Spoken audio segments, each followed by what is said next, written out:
Uma boa tarde a todos. Venho novamente trazer mais um vídeo da Palavra de Deus para este canal. E o vídeo que vamos trazer hoje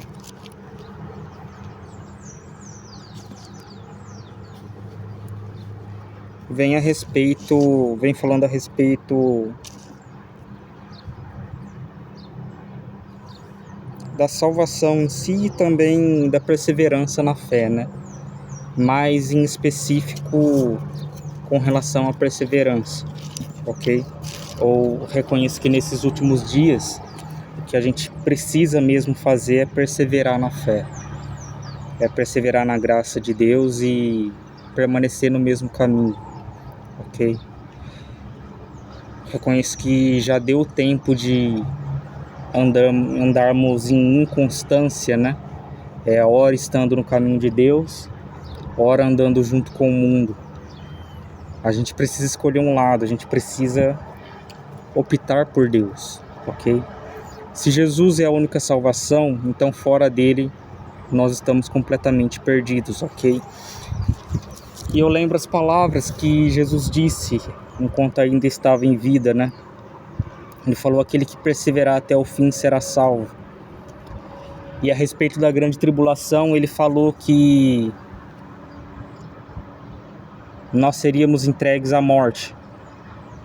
Então, o cristão, é um dever de todo cristão, creio eu, que devemos todos, em conjunto, estar preparados para o dia da nossa morte, ok? Porque se Cristo nos salvou, se Cristo nos libertou, então não tem para que haver medo da morte, ok? Independente da morte que nos aguarde, tá? Porque eu acredito muito que os homens, eles não têm medo da morte em si, mas eles têm medo de uma morte dolorosa, uma morte demorada, ok? Então, esse vídeo eu espero que traga alguma paz ao seu coração, de alguma forma, alguma tranquilidade. E se há algum pecado que você deva confessar a Deus, eu peço que você confesse. Não tarde a confessar o seu pecado a Deus, ok?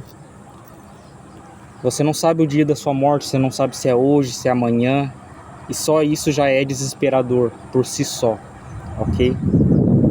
Morrer afundado em seu pecado é a pior coisa que você pode desejar para você e até mesmo para o seu inimigo, ok?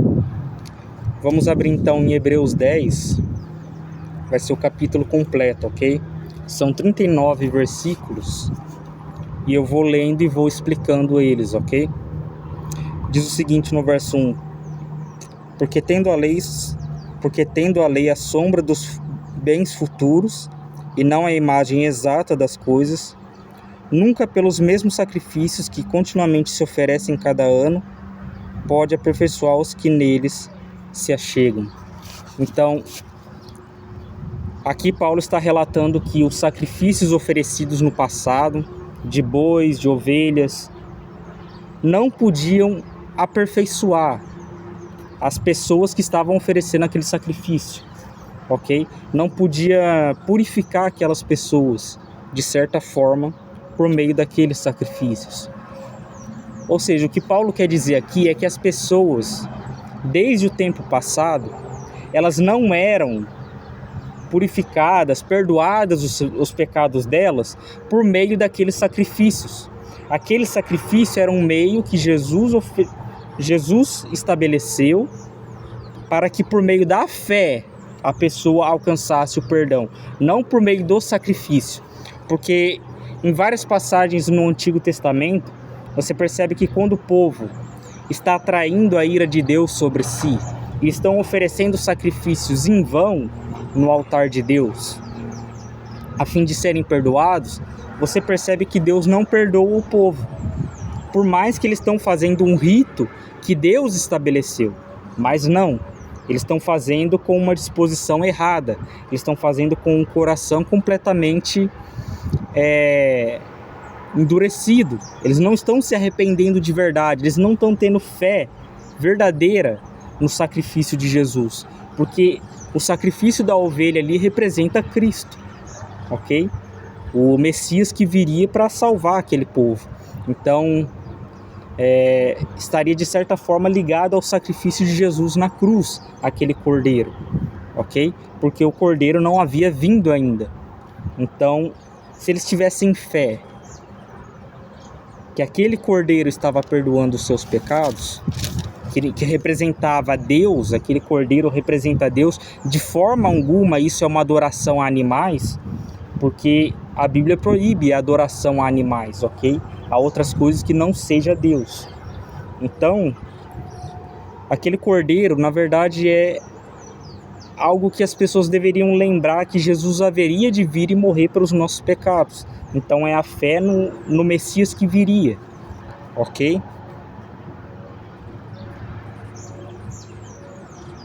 Verso 2: de outra maneira teriam deixado de se oferecer, porque purificados uma vez, os ministrantes nunca mais teriam consciência de pecado. Então, Paulo aqui está falando de um aperfeiçoamento a fim de que a pessoa se tornasse santa, perfeita, sem pecado, né? Então, não tem como a pessoa deixar de ter o pecado, ok? Mesmo com o sacrifício de Cristo na cruz, não tem como a pessoa deixar de ser pecador, ok? E isso cumpre um propósito que a própria palavra de Deus diz, para que não façamos o que nós queremos, ok? Mas que nós venhamos a lutar contra os desejos da carne, ok? Por isso existe a guerra da carne e do espírito. As pessoas falam, não tem como ser o espírito de Deus, porque algumas pessoas falam, né, que não tem como ser o espírito de Deus, porque o espírito de Deus vence a carne.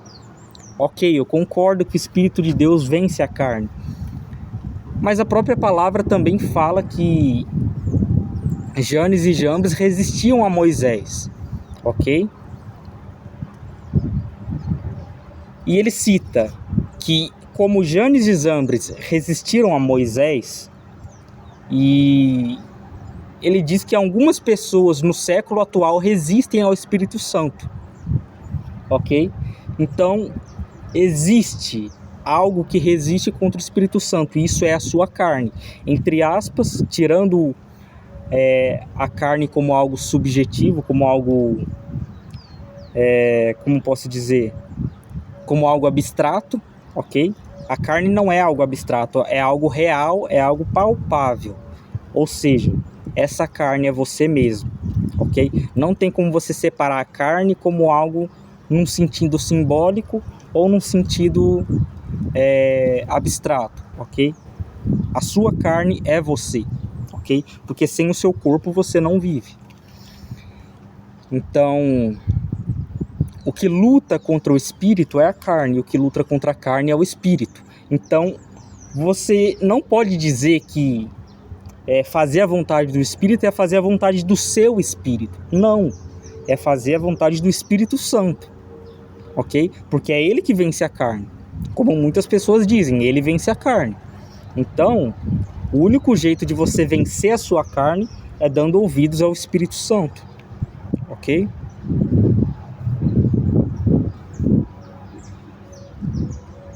Nesses sacrifícios, porém, cada ano se faz comemoração, né, ou memorial pelos pecados, né? As pessoas relembravam seus pecados e ali ofereciam um sacrifício de ano em ano a fim de ser perdoado o seu pecado, ok? Porque é impossível que o sangue dos touros e dos bodes tire pecados. Pelo que, entrando no mundo, diz: sacrifício e oferta não quiseste, mas corpo me preparaste. Então, Deus ele não quis um sacrifício, uma oferta de um ser humano, ok? Já que o sangue de animais não pode perdoar pecados, então o próprio Deus veio e deu o seu sangue por nós, para que a gente pudesse ser salvo por meio do seu sacrifício, porque é um sacrifício de uma vida perfeita, é o sacrifício de alguém que nunca pecou. Então a fé em alguém que nunca pecou ok? Num sacrifício perfeito desse, é o que salva o ser humano de uma vida completamente angustiosa, de vivência com o pecado, ok? Porque quanto mais você vive no seu pecado, mais você se afunda no desespero, porque você não consegue se desvincular dele. Como muitos acham que consegue, ele vai para o pecado e não consegue retornar mais para Deus, ok? E o único meio dele retornar é por meio da fé em Jesus, por meio da fé nesse sacrifício, ok? Holocaustos e oblações pelo pecado não te agradaram. Então, não havendo como agradar a Deus por meio desses sacrifícios humanos, então Deus mesmo ofereceu um sacrifício para si, enviando o seu Filho para morrer por nós, né? Logicamente, por que Jesus é chamado de unigênito Filho de Deus? Porque Deus é um só Deus. E como ele veio em semelhança da carne do pecado, mas nele não havia pecado, era um corpo parecido com esse corpo que nós temos, só que sem a essência maligna do pecado, ok?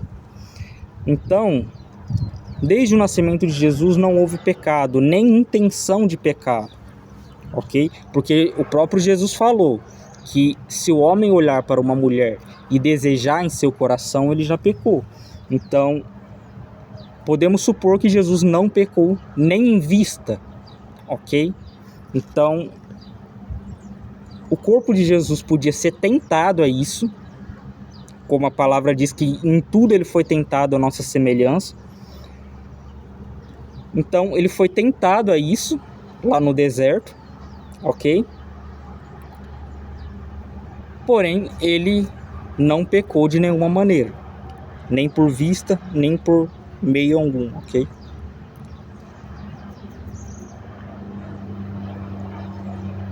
Então disse: eis aqui venho, no princípio do livro está escrito de mim, para fazer, ó Deus, a tua vontade. Então, foi para isso que Jesus veio, para fazer a vontade de Deus e ensinar os seres humanos a como cumprir a vontade de Deus, como agradar a Deus. Tanto que coisas que Jesus falava eram impensáveis naquela época para muitos líderes judeus, porque ele falava que quando estivessem dois em oração na casa de Deus, e um orasse como os fariseus oravam, orgulhando-se de seus ritos, de seus jejuns, de suas ofertas, o próprio Jesus falou que esse não saía justificado da casa de Deus, mas aquele que reconhecia o seu pecado, que ele comparou o publicano, que estava orando e não tinha nem sequer vontade de erguer os seus olhos aos céus e orar a Deus, entende? Ele orava de cabeça baixada, reconhecendo o seu pecado, pedindo a misericórdia de Deus.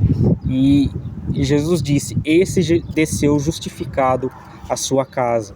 Mas você percebe que ambos fizeram uma oração de todo o coração, ok? Mas aonde estava o coração do fariseu? Em seu orgulho, em seus ritos, na fé nos ritos e não em Deus, ok?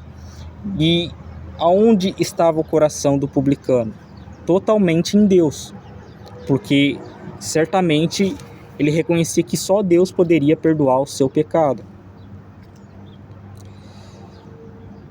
Versículo 8 de Hebreus 10. Como acima diz: sacrifício e oferta e holocaustos e oblações pelo pecado não quiseste nem te agradaram, os quais se oferecem segundo a lei.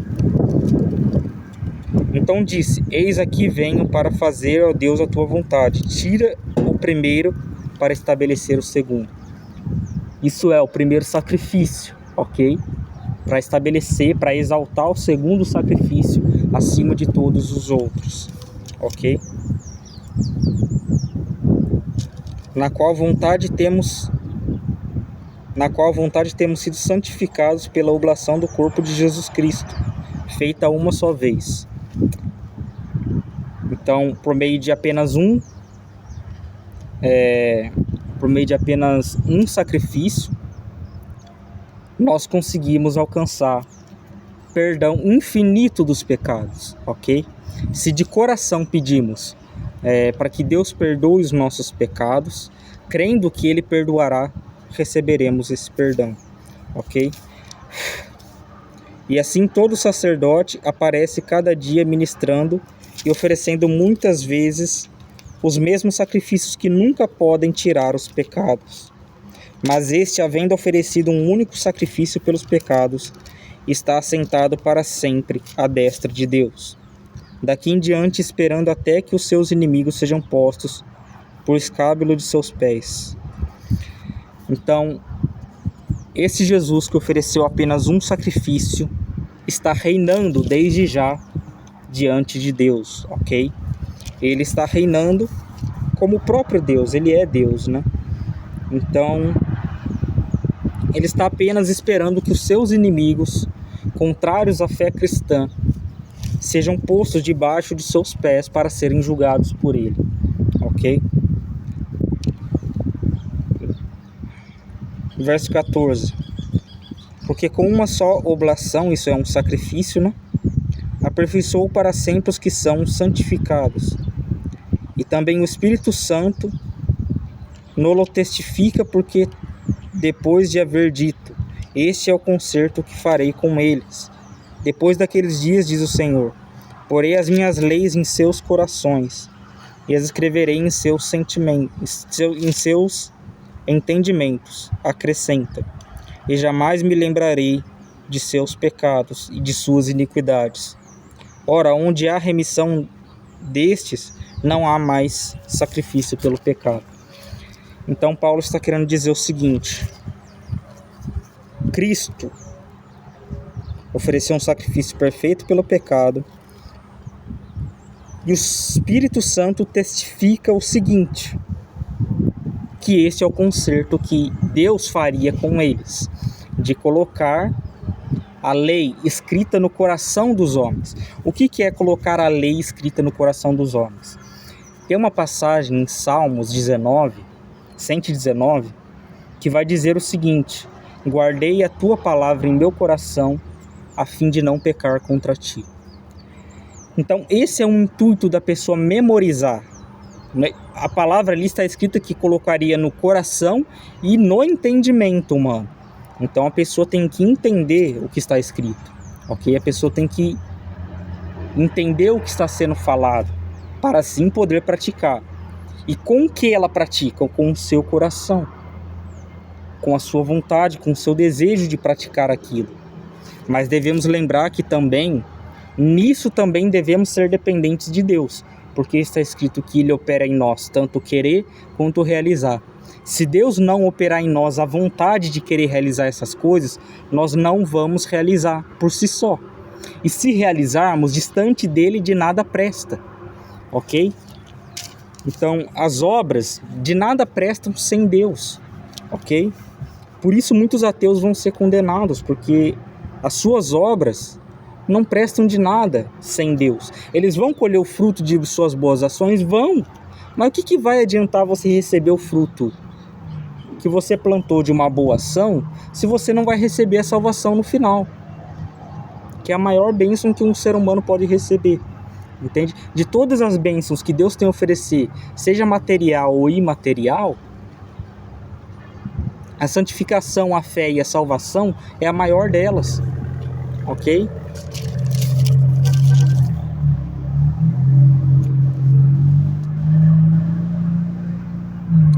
E ele diz no verso 17, e jamais me lembrarei dos seus pecados, ok? Então, os pecados que foram perdoados, Deus não lembra mais deles, ok? Ora, onde há remissão destes, não há mais sacrifício pelo pecado.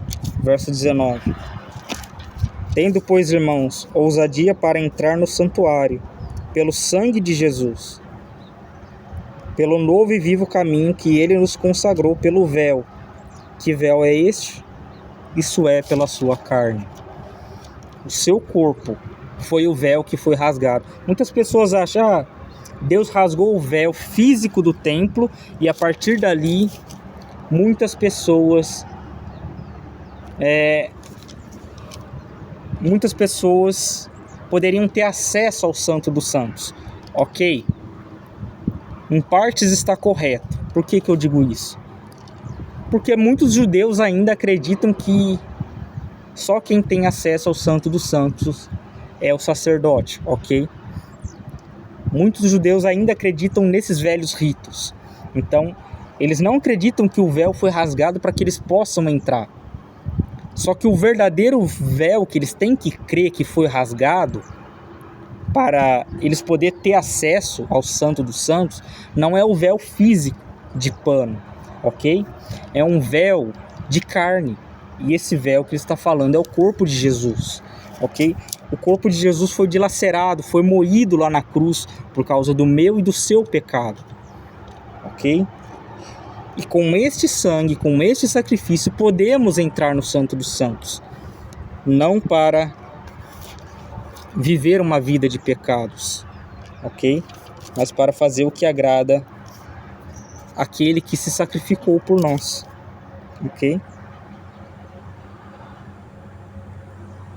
E tendo um grande sacerdote sobre a casa de Deus, cheguemo-nos com verdadeiro coração, inteira certeza de fé, tendo o coração purificado da má consciência, isso é do pecado, né?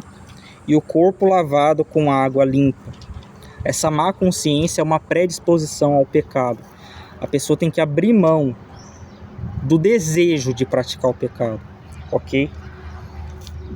Porque a palavra de Deus diz: de tudo que você tiver que guardar, guarde o seu coração, porque dele procede as fontes da vida, ok?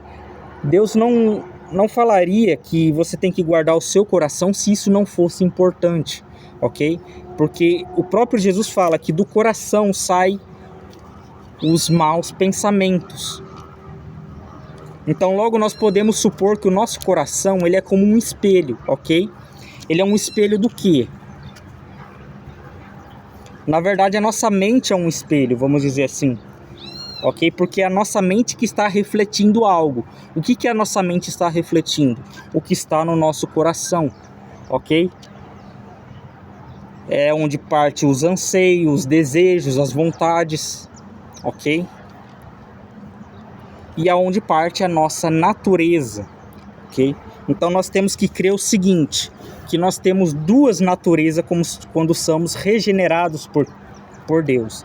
A natureza da carne, que nós conhecemos bem, e a natureza do Espírito Santo, ok? A natureza de Deus em nós. Então, é essa segunda natureza que a gente tem que alimentar no nosso coração, no nosso sentimento, no que nós sentimos por Deus, ok? E esse sentimento que temos por Deus de amor tem que ser aperfeiçoado a cada dia na prática do amor ao próximo, ok? Conforme a própria palavra diz que devemos aperfeiçoar dessa forma, ok? Acheguemo-nos com um verdadeiro coração e inteira certeza de fé, tendo o coração purificado da má consciência e o corpo lavado com água limpa, isso é a palavra de Deus, como o próprio Jesus disse.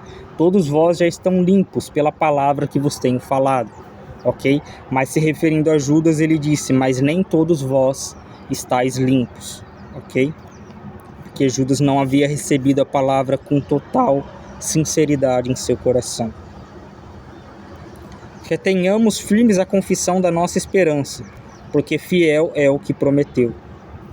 E consideremos uns aos outros para nos estimularmos ao amor e às boas obras. Então, consideremos os outros, tanto que a palavra de Deus diz, em preferência de honra, devemos honrar uns aos outros, não uma honra própria, ok? Outro te honra e você honra esse outro, ok? E isso referindo aos irmãos na casa de Deus, ok?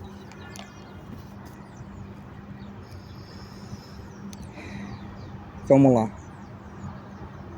Consideremos-nos uns aos outros para nos estimularmos ao amor e às boas obras, não deixando a nossa congregação, como é costume de alguns, antes nos advertindo uns aos outros, né? Nos admoestando uns aos outros. E tanto mais quanto vedes que vai aproximando aquele dia. Que dia? O dia da vinda de Cristo, ok? Da segunda vinda de Cristo.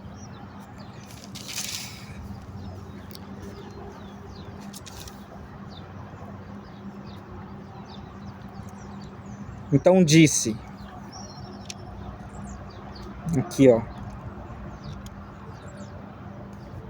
verso 26, porque se pecarmos voluntariamente, depois de termos recebido o conhecimento da verdade, já não resta mais sacrifício pelo pecado, ok? Aqui falando de sacrifício físico, ok? Sacrifício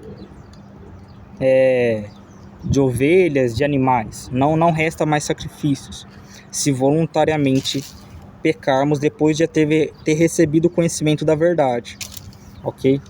Uma vez que você já ouviu a palavra de Deus, você já não pode dizer que você é ingênuo quanto aquilo ser pecado, ok? Aquilo que a palavra condena como pecado, ser pecado.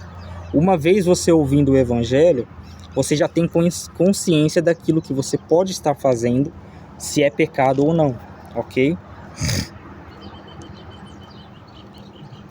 Mas uma certa, aqui ó, verso 26, porque se pecarmos voluntariamente depois de termos recebido o conhecimento da verdade, já não resta mais sacrifício pelos pecados, mas uma certa expectação horrível de juízo e de ardor de fogo, que há de devorar os adversários. Quebrando alguém a lei de Moisés, morre sem misericórdia, só pela palavra de 2 ou 3 testemunhas. E lembrando que aqui o Pai, o Filho e o Espírito Santo já completaria essas 3 testemunhas, ok? E diz, de quanto maior castigo cuida vós ser julgado merecedor aquele que pisar o Filho de Deus e tiver por profano o sangue do testamento, ok? Então, o que ele está querendo dizer com ser profano o sangue do testamento que Jesus derramou e pisar o Filho de Deus? Ele está querendo dizer que a pessoa ela está desprezando a graça, está desprezando o sacrifício de Cristo para continuar vivendo em seu pecado, ok? Considerando o seu pecado maior do que a cruz. Isso é profanar o sangue do testamento, ok? Com que foi santificado e tiver agravo ao Espírito da graça. E fizer agravo, né? Ao Espírito Santo da graça, né? Porque bem conhecemos aquele que disse, minha é a vingança, eu darei a recompensa, diz o Senhor. E outra vez, o Senhor julgará o seu povo. Então, ele vingará o sangue derramado do seu povo, ok? E ele também julgará o próprio povo dele. Se a Israel ele trata com tanta dureza, quanto mais a nós que não somos de Israel. Nós devemos ter mentalidade que se os ramos naturais Deus não poupou, quanto mais nós que somos um enxerto na árvore, ok? Que não pertencíamos àquela árvore. E que árvore é essa? Essa árvore é Cristo, ok? Nós não pertencíamos a Cristo, nós não fazíamos parte da linhagem que descendeu de Cristo, isso é, de Israel, ok? Não temos uma genealogia de Israel. Nós somos uma nação com um costume diferente de Israel, diferente das práticas de Israel. Então, nós éramos completos desconhecidos diante de Deus. Nós estávamos destinados ao fogo, destinado à perdição, à ruína eterna, ok? Mas Deus, a seu tempo, teve misericórdia até mesmo dos gentios. E por isso a graça de Deus alcançou o mundo inteiro, ok? A fim de convidar todos para a ceia. E que ceia é essa? Ok? Muitas pessoas acham que terá algo para comer no céu, mas não. Não vai ter nada para você comer lá no céu, ok? A não ser o fruto da árvore da vida, ok? Que dá o seu fruto a cada mês.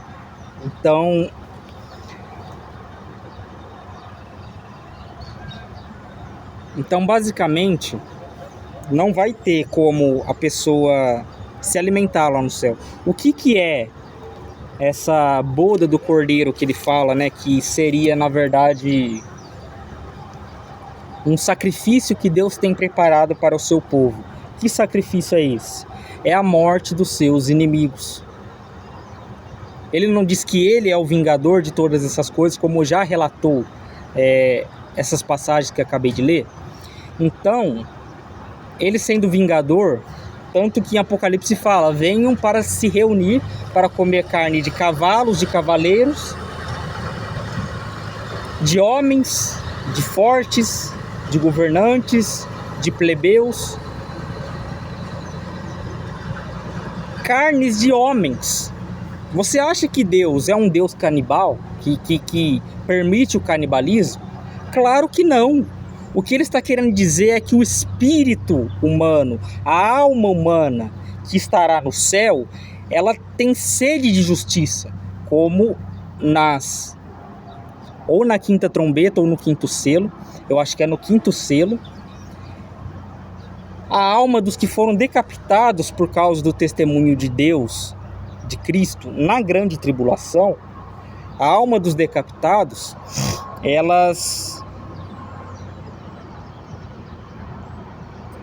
como posso dizer?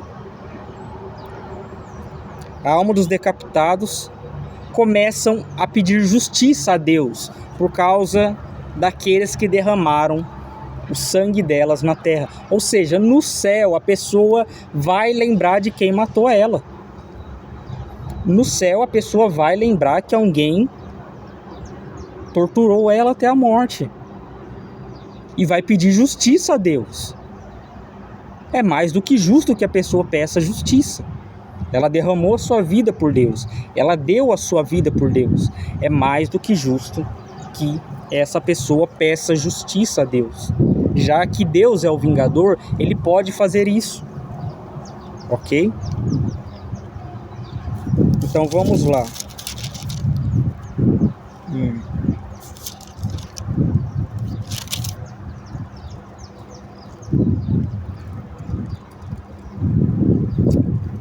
Verso 30. Porque bem conhecemos aquele que disse: minha vingança, eu darei a recompensa, diz o Senhor. E outra vez o Senhor julgará o seu povo. Horrenda coisa é cair nas mãos do Deus vivo. E aqui a gente lembra uma outra passagem que Jesus falou, né? Porque aqui Paulo disse: horrenda coisa é cair nas mãos do Deus vivo. E outra vez Jesus nos adverte dizendo que os homens temem o que os homens podem fazer com eles mesmos, ok? Isso é a morte, ser morto pela mão de outro homem, ok? E Jesus diz o seguinte: mostrarei a quem vocês devem temer. Ele diz: vocês temem os homens que matam o corpo e depois disso não podem fazer mais nada. Mostrarei a quem vocês devem temer. Temam aquele que depois de haver matado o corpo pode lançar no inferno tanto o corpo quanto a alma, quanto o espírito, né? Então, pior é o castigo de Deus do que o castigo dos homens. Uma breve comparação, vamos dizer o seguinte: lá nas cartas às 7 igrejas da Ásia, em Apocalipse, ele vai relatar que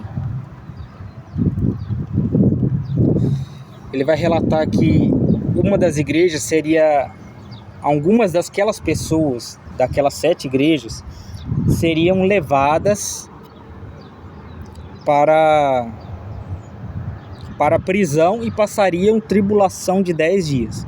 Isso seria torturas, ok? Durante 10 dias. E lá na quinta trombeta, relata que a semelhança de gafanhotos com escorpiões, rosto de mulher, dente de leão, rosto de homem, cabelo de mulher, né, dente de leão e uma coroa em cima das cabeças, né, feitas de ouro. Seres dessa magnitude torturando aqueles que aceitaram a marca por quantos tempo? 10 dias? 20 dias? 40 dias? Quantos dias você acha? Na verdade não são dias, são 5 meses inteiros. 5 meses. E diz a palavra de Deus que os homens desejariam a morte e a morte fugiria deles. Imagina as pessoas tentarem se matar e não conseguir, e continuar sendo ferroadas por esses seres por 5 meses inteiros, ok?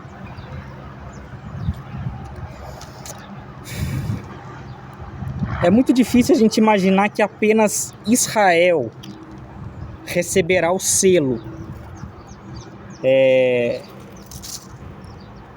o selo para ser poupado dessa ameaça, ok? É muito difícil a gente imaginar que só Israel vai receber esse selo, porque isso acontecerá no mundo inteiro. É para atormentar os que receberam a marca. E os que receberam a marca foram muitas pessoas. Só que também muitos negaram. E muitos vão estar vivos até esse momento. Ok?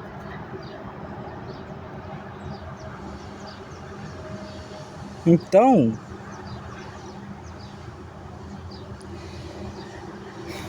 os que foram poupados, de certa forma, por Deus, vão receber esse selo, ok? Eu não sei se alguns gentios vão estar no meio, mas eu espero que sim, ok? Mas olha isso, o que é 10 dias de tortura comparado com 5 meses? Tá vendo quão horrível é os castigos que Deus traz? Por isso Paulo disse: horrenda coisa é cair nas mãos do Deus vivo. Ok? E ele diz isso antes, quando ele falou da vingança de Deus. Ok? Então não queira ser um inimigo de Deus. Porque a palavra de Deus diz: aquele que ama o mundo, né? Ele se faz inimigo de Deus. Ok? Aquele que faz a vontade da sua carne, ele está se fazendo inimigo de Deus. Verso 32. Lembrai-vos, porém, dos dias passados, em que depois de ser desiluminados, isso é, receber o conhecimento da graça, né? Suportaram um grande combate de aflições. Então, o que estava acontecendo naquele tempo? As pessoas estavam recebendo o conhecimento da graça e estavam passando por perseguições por amor a Deus, ok? Por isso ele fala suportaste grande combate de aflições. Em parte fosse feito espetáculos, vitupérios e tribulações. Espetáculo para o mundo, ok? Porque o mundo lançava os cristãos nas arenas e ficavam se divertindo com aquilo. Ok?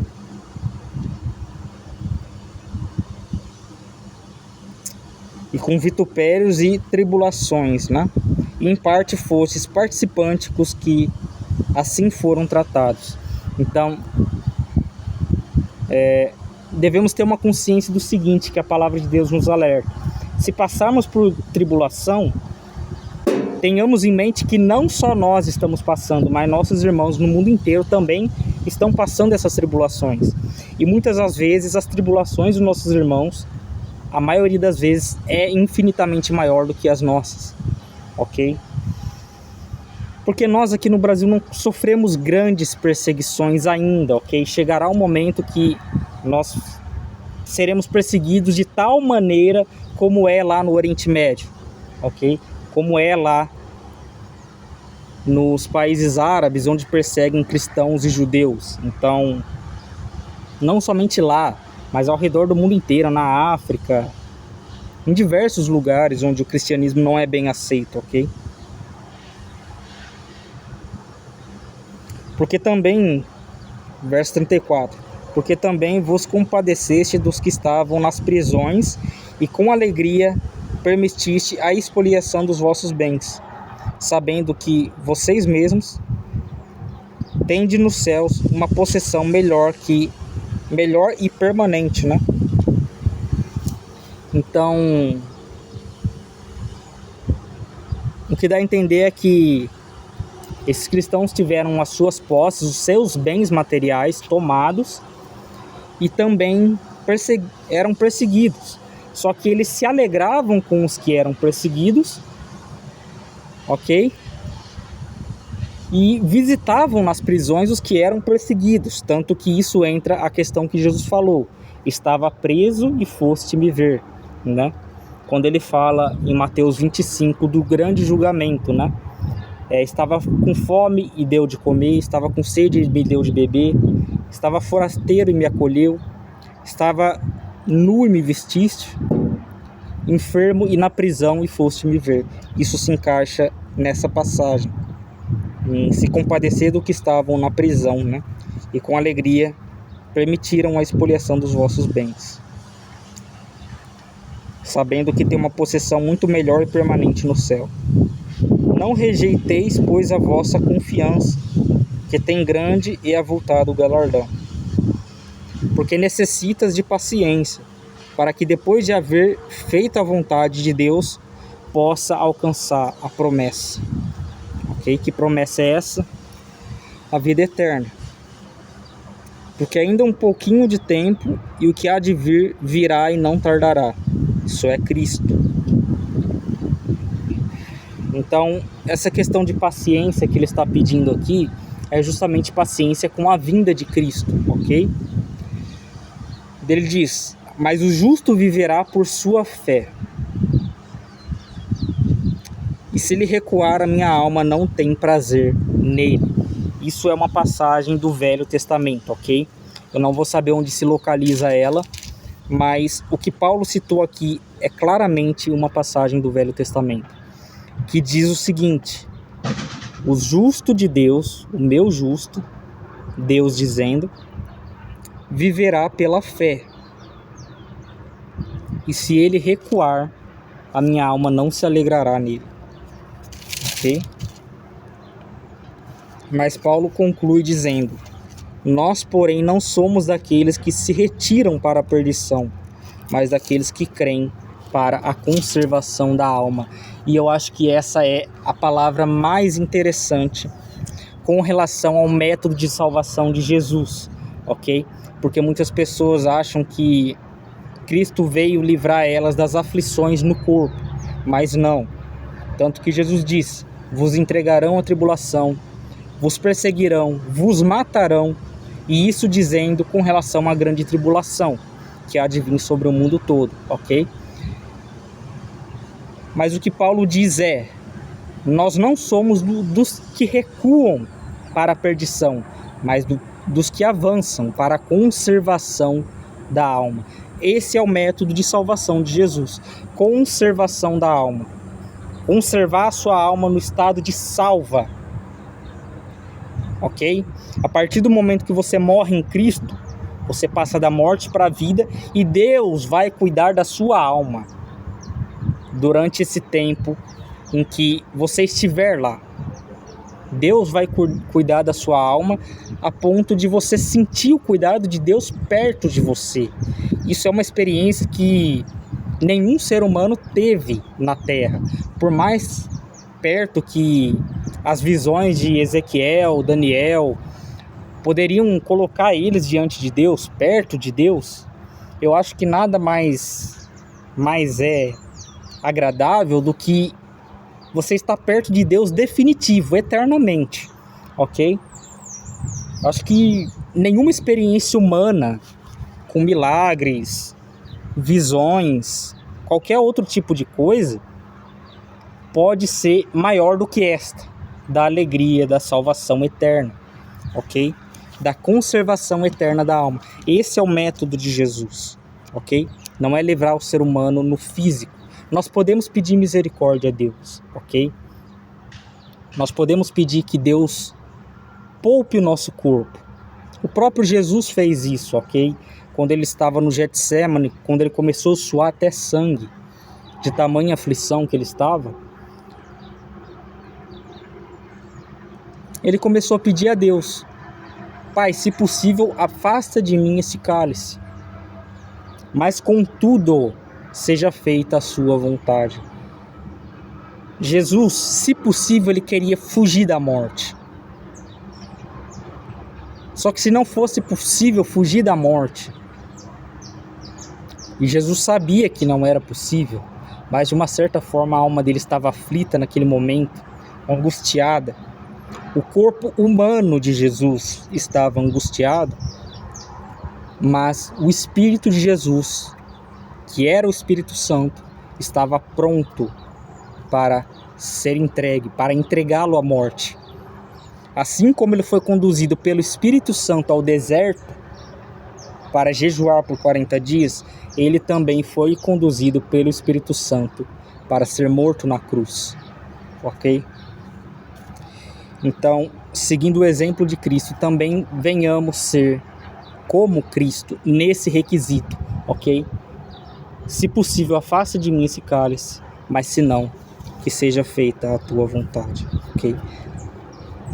Esse é o ápice da fé cristã e é o que nós devemos desejar dia após dia alcançar, ok? Sabendo que cada dia mais a vinda de Cristo está próxima, mas a vinda de Cristo não será presidida senão pelo levantar do anticristo e pela grande tribulação, ok? Aí sim, no fim da grande tribulação, no tocar da última trombeta, haverá o arrebatamento dos justos, ok? Dos justos. Aqueles que foram salvos vão arrebatar primeiro. Os mortos ressuscitarão e os vivos serão transformados e serão levados, né? E aí sim entra a parte das 7 taças da ira de Deus, ok? Aí entra as 7 taças da ira. Depois das 7 taças da ira, o julgamento de Deus está concluído. E aquelas pessoas serão mortas. Os inimigos da fé cristã serão mortos. E aí sim, eles serão ressuscitados. Aí acontece aquela palavra que fala que os mortos o mar deu seus mortos, o Hades entregou seus mortos, ok? E começaram a ser julgados. Os grandes e os pequenos foram julgados pelos que estava aberto nos livros, ok? Um livro que estava na direita e na esquerda de Deus. O livro das obras e o livro da vida do Cordeiro, né? Então, nisso conclui que os que serão arrebatados serão os mortos em Cristo Jesus, primeiro, e os vivos serão transformados e arrebatados, ok? Então, o que eu posso dizer com relação a tudo isso? Passará esse julgamento de Deus sobre a terra, das 7 taças. Se você ler lá, você vai ver que são terríveis essas 7 taças, ok? Mais terríveis do que as 7 trombetas ainda. Mais terríveis. Então, o que eu posso dizer é o seguinte: busque essa coragem em Deus para dar a sua vida por Ele, ok? Ainda mais sabendo que a grande tribulação está mais próxima do que a vinda de Cristo ainda, ok? Está bem mais próxima do que a vinda de Cristo.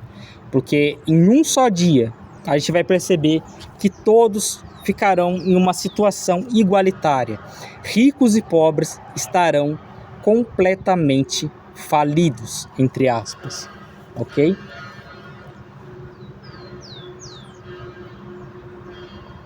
Porque aqueles que não aceitarem a marca passarão necessidades, ok? E nisso se cumprirá a palavra de Deus, o julgamento de Deus sobre o mundo. Tive fome, não deste-me de comer. Tive sede, não deste-me de beber. Mas eu vou falar a verdade, ainda que a pessoa aceite a marca e dê de comer a quem não tem a marca, ainda assim, essa pessoa será condenada. Ok? Por quê? Mas por que será condenada? Porque a palavra assim diz. Se a palavra diz que aquele que aceitar perdeu para sempre a herança da salvação, então é algo que não tem volta. É independente de você querer aceitar para fazer obras a marca, ok? Por isso que Jesus diz: aquele que perder a sua vida por causa de mim, a salvará. Mas aquele que tentar salvar a sua vida, esse perderá. São duras essas palavras, mas é a verdade. Se colocar a marca, não tem mais salvação, ok? Mas enfim, graça e paz. Peço que reflitam com relação a esse vídeo, ok? Busquem cada dia mais. Se possível, façam jejuns, oração. E busquem cada dia mais a Deus, ok? Graça e paz.